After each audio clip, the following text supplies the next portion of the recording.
রাজধানীর চামেলীবাগের নিজ বাসায় খুন হয়েছেন পুলিশের স্পেশাল ব্রাঞ্চ এসবির ইন্সপেক্টর মাহফুজ এবং তার স্ত্রী স্বপ্না।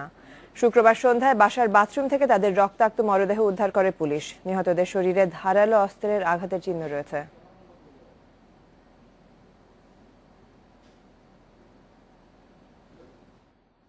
স্বপ্না বেগম এবং দুই ছেলে মেয়েকে নিয়ে চামেলীবাগের এই বাসার ৫ম তলায় থাকতেন এসবির ইন্সপেক্টর মাহফুজ।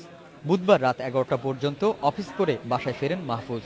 এরপর তার আর কোনো খোঁজ না পাওয়ায় অফিস থেকে শুক্রবার বিকেলে তার চামেলীবাগের বাসায় যায় পুলিশ। বাসার দরজা বন্ধ থাকায় তা ভেঙে ভেতরে ঢোকে পুলিশ। পুলিশ জানায়, মাহফুজের ছেলের সন্ধান পাওয়া গেলেও তার ১৬ বছর বয়সী মেয়ে ঐশীর কোনো সন্ধান পায়নি তারা।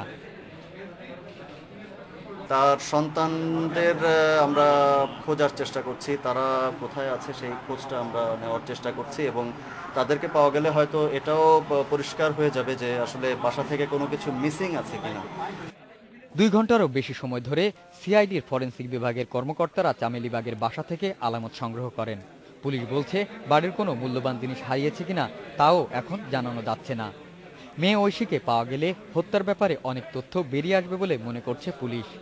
মৃতদেহ দেখে যেটা মনে হচ্ছে এটা দুদিন সর্বনিম্ন মিনিমাম 2 দিন আগের মৃতদেহ হতে পারে।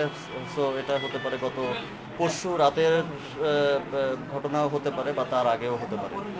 মাহফুজের ছেলে এখন পুলিশ হেফাজতে আছে। তারা ঐশীর খোঁজে অভিযান শুরু করেছে। Ariful Islam, independent news, Dhaka.